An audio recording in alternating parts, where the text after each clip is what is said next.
I am Prachi Tiwari and here the next topic of class 11th physics।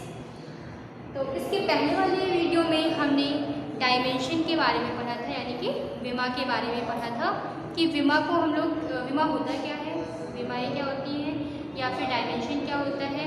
उसको हम लोग हर एक physical quantity को, जो हमें 7 फंडामेंटल क्वांटिटीज़ होती हैं, उसको अगर हम अलग अलग देखें तो कैसे लिखेंगे इन डायमेंशनल फॉर्म। ठीक है, हमने एक दो एग्जाम्पल भी आपको दिखाए थे। अब मैं उसके और ज़्यादा एग्जाम्पल दिखाने वाली हूँ, क्योंकि मैंने इसके न्यूमेरिकल्स आपको दिए थे। इसका एक होमवर्क दिया था कि आप लोग कम से कम 10 फिजिकल क्वांटिटीज़ का डायमेंशन निकाल के दिखाओ। आप में से बहुत कम ही लोगों ने इसका डायमेंशन निकाल के दिखाया था। तो अगर आप लोगों को नहीं समझ में आया था तो ये वीडियो देख लीजिएगा, इससे आपको समझ में आ जाएगा कि मैंने होमवर्क में क्या दिया था। ठीक है, और जिनको समझ में आ गया था तो उसमें से मैंने कुछ नए टर्म्स भी ऐड किए, कुछ नए फॉर्मूले फिजिकल क्वांटिटीज़ ऐड की हैं, उसको आप लोग देख लीजिएगा और निकालना सीख लीजिए। इस तरह से मैं 10 फिजिकल क्वांटिटीज़ का होमवर्क में दे दूँगी या फिर मैं उसकी फ़ोटो क्लिक करके दे दूँगी, वो आप फाइंड आउट करके हमें बताएंगे कि इसकी विमा क्या होगी, इसकी डायमेंशनल एनालिसिस क्या कह सकते हैं, उसकी डायमेंशन क्या होगी। ठीक है, तो हम स्टार्ट करते हैं। चलिए, तो सबसे पहले मैंने लिया है, ये देखिए आपको दिख रहा होगा, ये है वेलोसिटी। वेलोसिटी का मतलब वेग, सबको पता है इसका फॉर्मूला क्या होता है, इसको हम लोग v से नोट करते हैं ना। फॉर्मूला होता है इसका आपका डिस्टेंस अपॉन टाइम, यानी कि s से डिस्टेंस हो गया, t से टाइम हो गया। तो अगर आप पिछला वाला वीडियो देखा होगा आपने, तो उसमें क्या है, जो डिस्टेंस है आप उसको l से नोट करते हो और जो टाइम उसको कैसे करते हो, कैपिटल T से करते हो ना।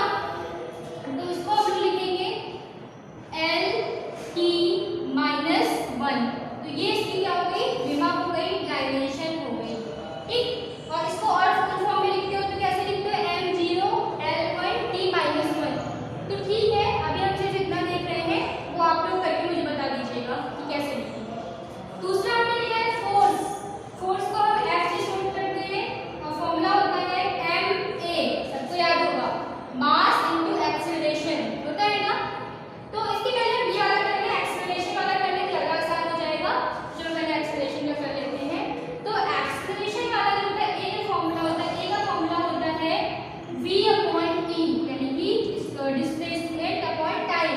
तो डिस्प्लेसमेंट का आपने अभी निकाला LT/1, क्या निकाला, LT-1, और टाइम का कितना हो जाएगा, कैपिटल T, यानी कि टाइम हो जाएगा।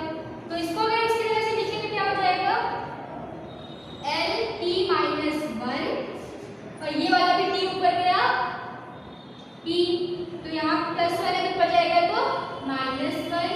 अब ये देखिए आप, T-1 और T-1, तो माइनस माइनस क्या हो जाएगा, प्लस हो जाएगा। तो ये इसका यूनिट आ जाएगा, डायमेंशनल यूनिट LT-2। ठीक है, तो जो आपका एक्सेलरेशन है उसका डायमेंशन आएगा LT-2। इसको सीधा कर लीजिए ये। ठीक है, तो आपने देख लिया वेलोसिटी का होगा LT-1, एक्सेलरेशन का होगा LT-2। आप कहीं भी वर्ल्ड में कहीं भी चले जाइए, अभी डायमेंशन निकालने को आपको दे दिया वेलोसिटी की, एक्सेलरेशन की, यानी कि आपकी जो है करंट की निकालनी हो या फिर वेग की निकालनी हो, तो आप ऐसे ही निकालोगे, इसका कोई और तरीका नहीं है और यही आंसर आएगा। इसके अलावा कोई और आंसर नहीं आ सकता है। अगर कोई और आंसर आ रहा है, इट मीन्स दैट आपने गलत किया है। तो आपने देख लिया वेलोसिटी का और आपके एक्सेलरेशन का। अब हमने दूसरा वाला है फोर्स का, मैंने यहाँ स्टॉप कर दिया था एम ए। चलो हमें एक के आंसर होंगे LT-2, तो इसको लिखेंगे। अच्छा, मास को हम लोग कैसे लिखते थे, जब विमान को हम लोग कैपिटल M से लिखते थे, याद करो, ये हो जाएगा कैपिटल M और ए की कितनी हो जाएगी, अभी हमने जस्ट निकाली है, LT-2। ठीक, अब इसको एक सिंगल ब्रैकेट में कर लेते हैं दोनों को, तो ये हो जाएगा F का डायमेंशन आ जाएगा M LT-2, ये आपका फोर्स का, ये आप नहीं लिखिएगा। ठीक, तो हमने 3 निकाली, वेलोसिटी की, एक्सेलरेशन की, फोर्स की, यानी कि बल की। तो बल की कितनी हो जाएगी, MLT-2। ठीक, चलो इसको हम लोग हटाते हैं। अब तीसरे वाले पे आते हैं।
टी।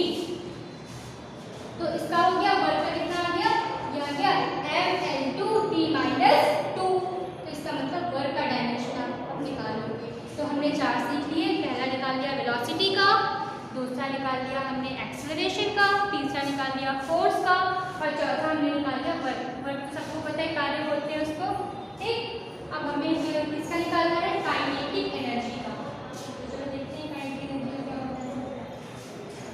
और आप तभी ये सब निकाल पाओगे जब आपको फॉर्मूले याद होंगे। ये नहीं कि आपको फॉर्मूले याद ही नहीं है और चलो निकाल लें। तो काइनेटिक एनर्जी का जो होता है उसको हम लोग कैपिटल के से नोट करते हैं। काइनेटिक एनर्जी को फॉर्मूला होता है ½ mv²। तो बिना ध्यान रखना, जो भी न्यूमेरिकल वैल्यू अगर आती है, कोई भी नंबर आता है, तो उसकी कोई डायमेंशन नहीं होती है, उसकी हम लोग डायमेंशन नहीं निकालते हैं। अब हमको यहाँ पता है m है, तो हम यहाँ से शुरू करेंगे। तो ये m है मास, तो मास के लिए हमको पता है हम लोग डायमेंशन लिखते हैं कैपिटल M, तो लिख दिया। अब हम लोग v² लिख रहे हैं। v यहाँ पे वेलोसिटी है, वेग है। तो जो वेलोसिटी का हमें डायमेंशन निकाला था उसका स्क्वायर कर देना है। तो हमने वेलोसिटी का डायमेंशन निकाला था Lt - 1। और अगर आपको नहीं याद रहता है तो आप इसकी फिर से निकाल के देख सकते हो, वही प्रोसेस रिपीट करना पड़ेगा। तो जो हमें पता है तो हम लिख दे रहे हैं, ये है Lt - 1। अब स्क्वायर लगा तो भाई लगाना पड़ेगा, तो स्क्वायर लगा दिया। ये हो गया कैपिटल F, ठीक। अब L का स्क्वायर हो गया तो कितना हो जाएगा, L2। यहाँ पे इसका स्क्वायर करेंगे, T का स्क्वायर करेंगे तो -1 × 2 कितना हो जाएगा, -2। तो ml2t - 2। तो ये आपका काइनेटिक एनर्जी का डायमेंशनल फॉर्मूला, विमीय सूत्र निकल के आया है। अगर ये होता है ml2t - 2। आपने ध्यान से अगर देखा होगा, इसके पहले हमने वर्क का निकाला था, तो वर्क का भी यही निकल के आया था, और काइनेटिक एनर्जी गतिज ऊर्जा का भी यही निकल के आया। तो आपको कुछ सिमिलरिटी मतलब ये लगा होगा कि कैसे दोनों का सेम हो सकता है। दोनों की वैल्यू सेम इसलिए आ रही है, आपको पता होगा जो वर्क है, वो वर्क जो है उसका भी यूनिट जूल होता है, और ये जो आपकी काइनेटिक एनर्जी यानी कि गतिज ऊर्जा होती है, उसका भी यूनिट जूल होता है। जब आपके यूनिट सेम होंगे, मात्रक सेम होंगे, तो आपका डायमेंशनल फॉर्मूला यानी कि विमीय सूत्र भी सेम होगा। तो ये हमने 5 एग्जाम्पल आपको समझा दिए, velocity, force, work, kinetic energy and acceleration. ये 5 जैसे हमने करके दिखाए हैं जिस तरीके से।